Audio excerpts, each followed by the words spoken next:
Okay, so today we will discuss about the how to derive the commutation relation between the components of the angular momenta. We have already performed this using the classical definition of L equal to R cross P, but in this Sakurai says that that is not a good method because he does not prefer to use that L equal to R cross P, because he says that that is an actual physical rotation in physical space. That equation you cannot use in the case of spin angular momenta. There is no equation S equal to R cross P in regarding the spin angular momentum. So Sakurai does not prefer that equation. Sakurai derives or describes things slightly differently that we are going to discuss today. So his advice is that you don't use that equation L equal to R cross P.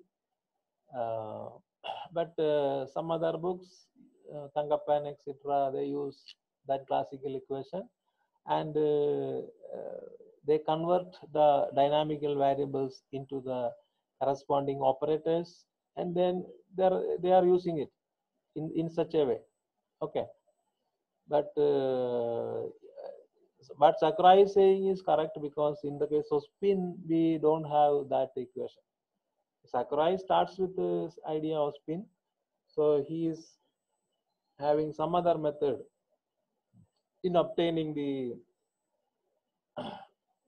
commutation relation between the components of angular momentum. So first we consider the infinitesimal rotation in quantum mechanics, and then we change this into finite rotation by successively applying infinitesimal rotation. Okay, then we check the commutation between two components. So you, as a result, we will get the commutation result between two components of the angular momentum. So the hope you remember what we discussed yesterday. So we found the rotation operator, rotation matrix R, okay, and we obtained the expression, explicit form of the matrix, R matrix, rotation matrix. Now,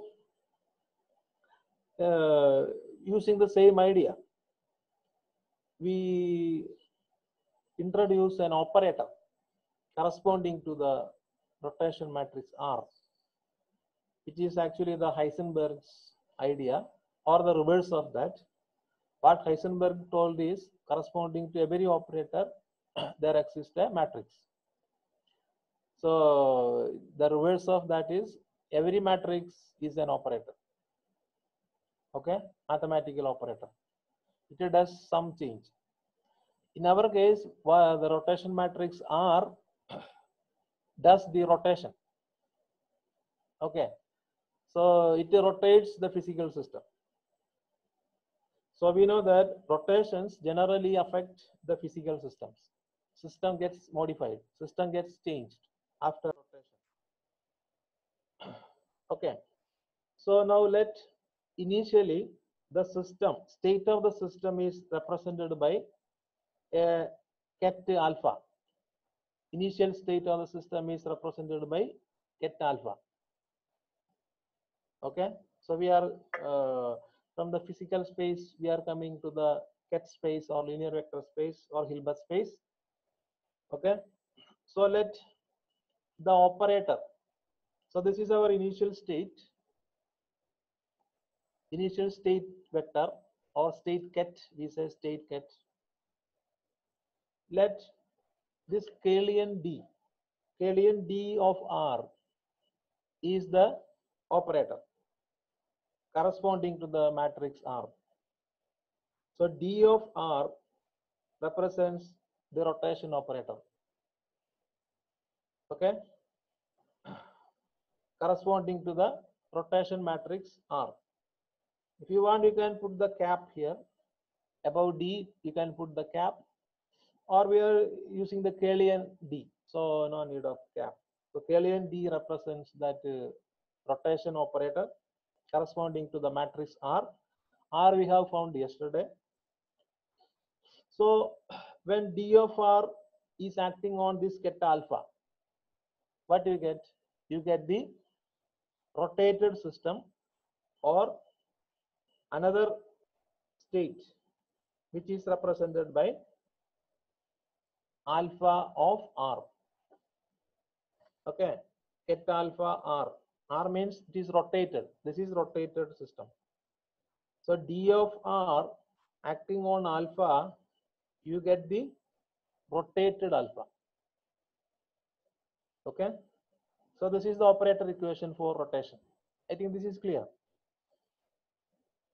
D of R is the rotation operator, so it acts on the ket alpha. As a result, you get ket alpha R, where this is the rotated or modified system. Okay, now we know that this D of R is a square matrix of particular order n capital N order. So this alpha and this alpha R are column vectors with the same number n, same number of rows, and n number of rows. Okay, so this is an n by n matrix, square matrix. So this is a n by 1 matrix. This is also n by 1 matrix, n rows and 1 column. If you consider the spin half systems, we have already seen that spin half system alpha has two states, spin up and spin down. So correspondingly, we have a 2 by 1 column matrix. Then the D of R is a 2 by 2 matrix. This is a 2 by 1 matrix, spin half systems, two states. So 2 by 1 matrix, this is a 2 by 2 matrix, D. D is a 2 by 2 matrix. Okay, so n equal to 2. When in the case of spin 1 systems, so we have 3 components for spin 1 system, so that ket alpha is a 3 by 1 column matrix, so that D of R is a 3 by 3 matrix. Okay, so n equal to 3. These are the dimension of the basis. So according to the different systems, the dimension of the basis gets modified, changed. Okay, in half systems, it is a 2-dimensional basis. In one system, it is a 3-dimensional basis, like that. Okay, now see how we can construct the D of R. Let us see how we can construct. We know what is R. R matrix equation we know. So let us construct D of R. Okay, and this, for this we define a translation operator in space. Before considering rotation, you consider a translation operation. Okay, means suppose you consider an infinitesimal translation, means the system is slightly moved in a straight line. That is a translation. So which operator can do that translation? The change is very small. The system is moving only slightly, very short translation, very small. So corresponding to that translation, we can define an operator in space as a unitary operator, U equal to 1 minus Ig epsilon. We have already seen that this unitary operator can do this translation in space, so space or time. So unitary operator equal to 1 minus Ig epsilon. Okay, this quantity is very small. Why? this epsilon is a parameter which is very, very small. Okay.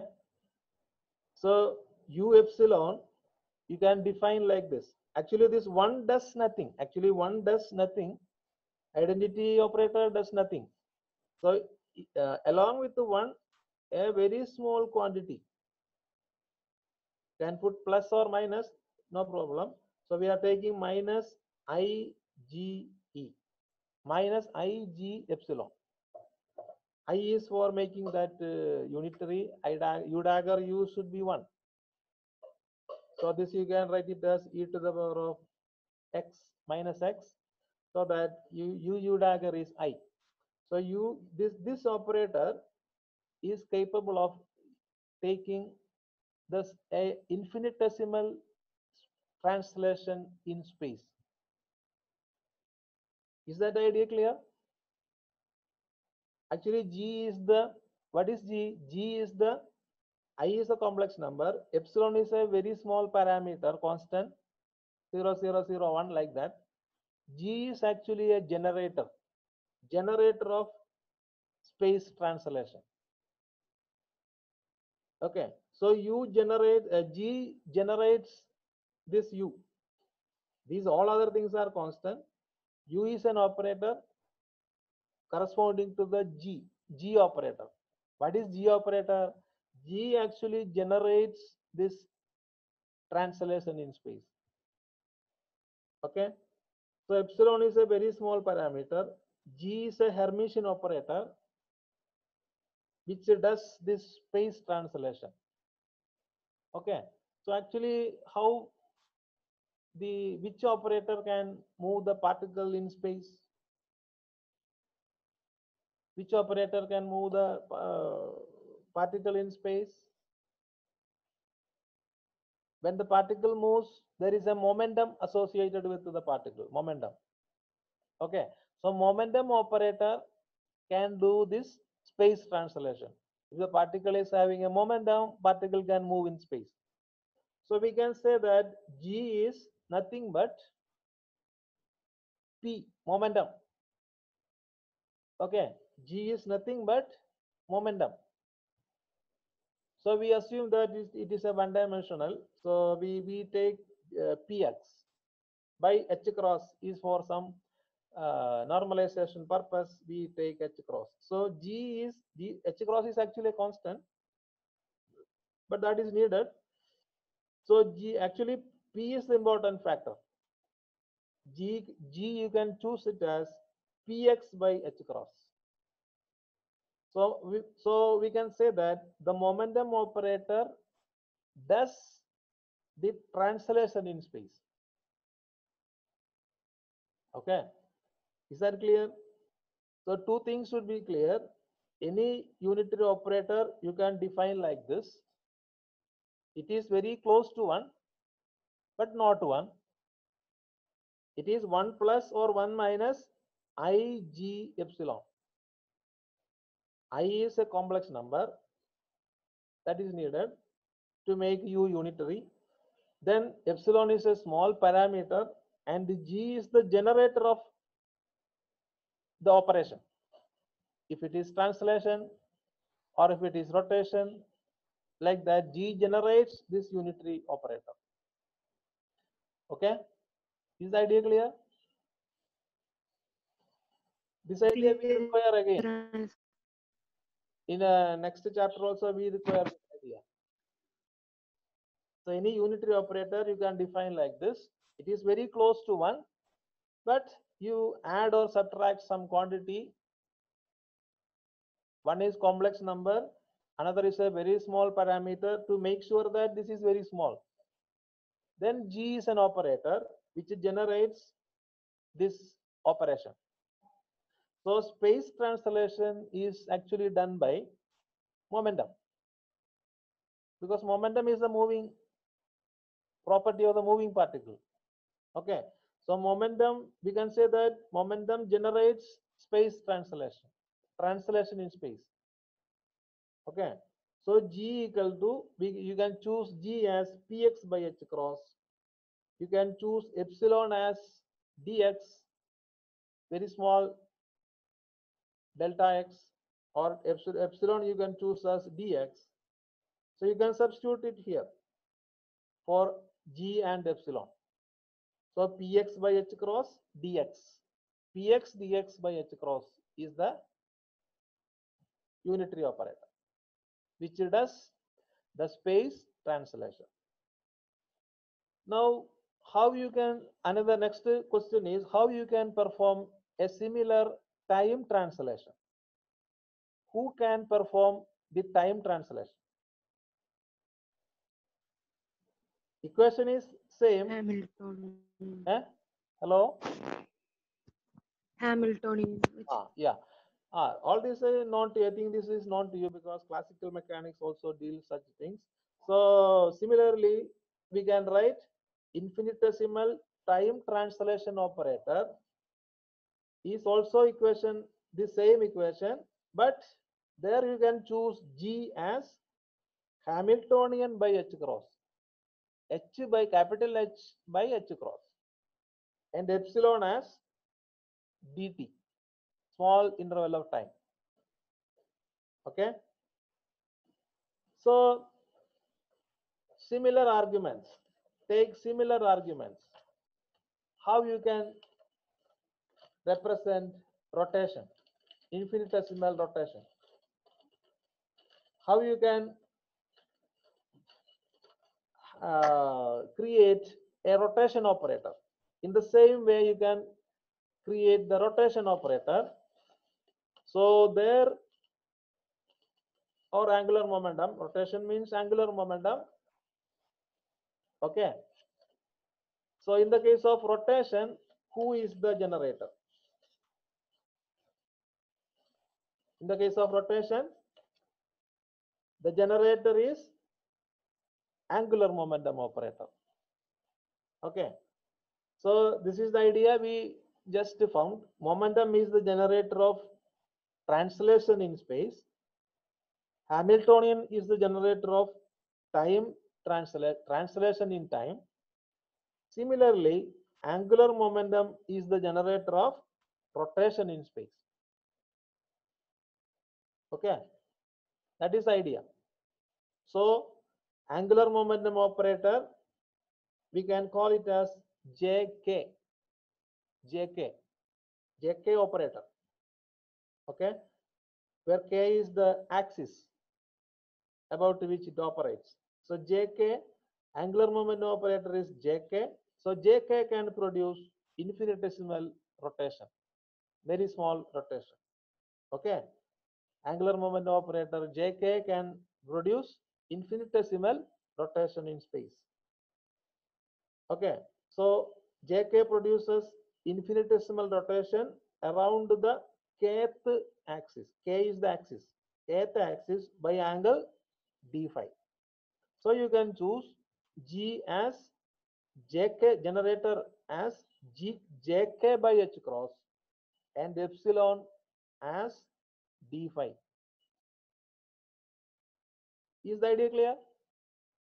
Just by comparing with the translation in space, translation in time, you can create generator of rotation. Okay, same idea. So here also JK is Hermitian, the infinite, which is the infinitesimal rotation operator, and it should be unitary. Okay, and when d phi is 0, this operator should be 1. D phi 0 means it does not rotate, no rotation. Angle of rotation is 0, means no rotation. So that is an identity. Identity means nothing, no rotation. Okay. So we can define the operator D, Kellyan D, about the axis n. Let the unit vector n is the axis along which we rotate. So through an angle is rotation is through an angle d phi. So Kellyan D n d phi. N shows the axis, d phi shows the angle. You can write it as 1 minus I into G. G becomes JK by H cross. JK by H cross into D phi. What is JK? JK is J dot K. J dot unit vector K. That is JK. So here we chose the vector as, instead of K, we have chosen N. Okay. So we have left the Hilbert space, physical space, general axis N. Instead of K, IJK, we are putting another symbol K, N. So J dot N or Jn, this is Jn actually.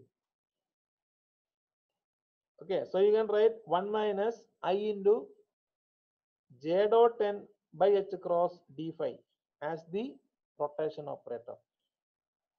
So we found out a rotation operator. So this operator is capable of doing the infinitesimal rotation about the axis N, unit vector N. Okay. Now, classically, the angular momentum is L equal to x cross p. We have used that formula, or r cross p you can use. But quantum mechanically, as I told, in the case of spin angular momentum, this formula is not valid. There is no formula like this in spin angular momentum, because spin is not a physical rotation. Hence, this is the only way. So Sakurai says this is the only way you can define a general rotation operator. Okay, without considering any physical rotation. So this can produce the rotation about the axis N. So Sakurai says this is not preferable. L equal to R cross P is not preferable. Okay, but Tangapan says, Tangapan takes this equation, base equation, convert this into operator equation, and does all the algebra. So Sakurai says this is the correct way of representing the rotation operator. Okay. So now how we can produce the finite rotation? Only option is you do this infinitesimal operation many times. So you will end up with the angle phi rotation. So this is d phi rotation. So do this many times, n times, large number of times. Okay, or infinite times. So you will end up with a finite angle rotation. Okay, don't change the axis, do the rotation, same rotation without changing the axis many times, so that you will end up with a finite angle rotation. So you take the same equation, do it again and again n times. Okay, so that is the operator capable of doing the finite rotation. See, that is dz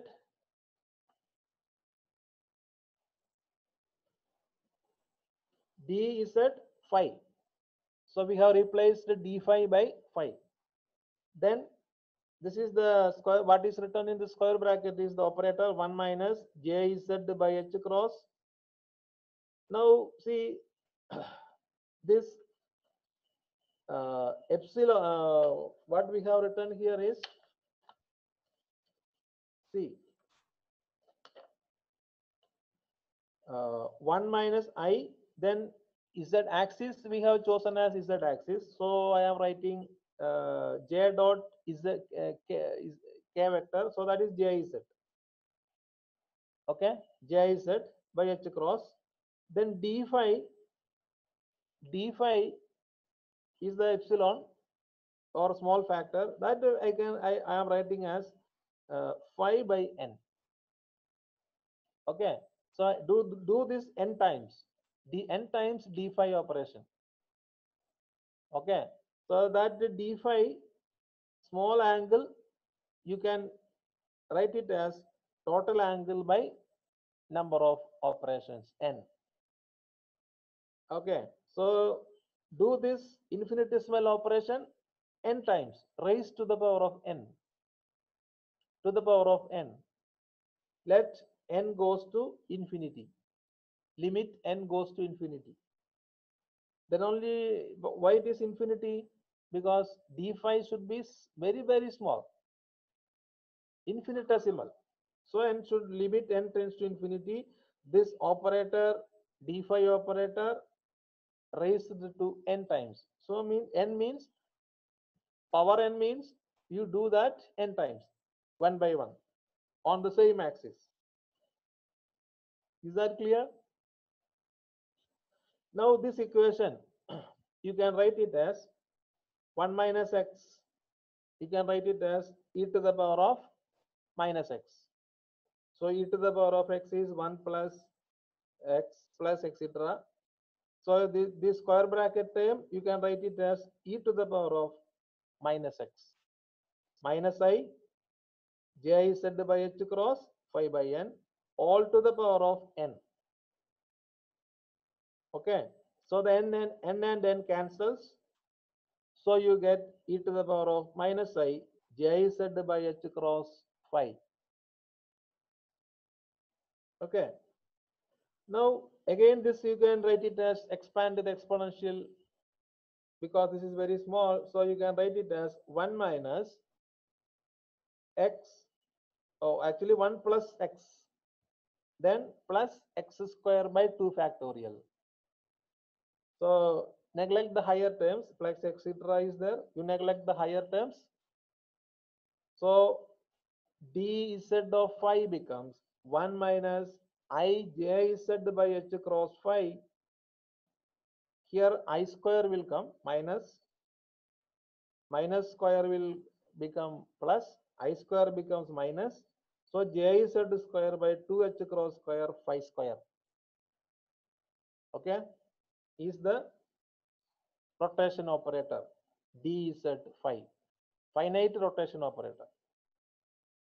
Okay, so from we considered the infinitesimal rotation operator, then we performed that n times and arrived at the equation for finite rotation through an angle phi. I think this idea is clear. Now see, we have created a d of d from rotation matrix R. Okay, so for every, these are corresponding, d is corresponding to R. So we assume that d is also having the same property of rotation matrix. Now d is the mathematical operator. Now d is not a matrix, this is a mathematical operator. Capital R was the matrix, so corresponding to capital R we are finding the operator d. So we assume that d is also having the same properties of matrices, R matrices, rotation matrices. Okay, so those are these properties. Identity of property, R into I means R. So correspondingly we have d of R into 1 equal to d of R. So this is identity property. Now closure property, R1 R2 is R3. So you multiply 2, it should that the result should be remain in the same space. R1 R2 equal to R3. Correspondingly we have d of R1 into d of R2 equal to d of R3. Now inverse. See, R inverse equal to I, or R inverse R equal to I. So correspondingly we have d of R inverse equal to 1, or d of R inverse d of R equal to 1. So this property is known as inverse. Now associativity, R1 into R2 R3 equal to R1 R2 into R3 equal to R1, R2, R3. So the corresponding to that, you can write d of R1 into d of R2, d of R3 equal to d of R1, d of R2 into d of R3 or equal to d of R1, d of R2, d of R3. Okay. So these are the same properties as the matrices. So D will have the same properties of the matrix.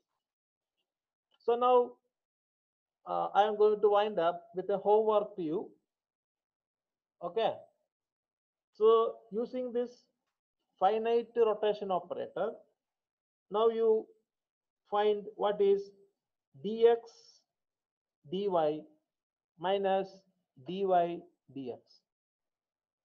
We have already found the equation for dz. Just to change the z parameter so that you will get the x and y operators. So correspondingly, you can substitute. Don't neglect these terms up to square. We need that square term. Okay. So 1 minus this becomes jx. This is jx square. So that is rotation about x-axis. Finite rotation about x-axis. This is actually, what is this? Dx. Operator does the finite rotation about the x-axis. So just change it to jy square. So that is the rotation about y-axis minus y-axis rotation minus x-axis rotation. So this is a homework to you. So tomorrow you have to work out, you find the product of these four terms and write the result. From that result, we can easily obtain the, just by comparing the both sides, you will obtain the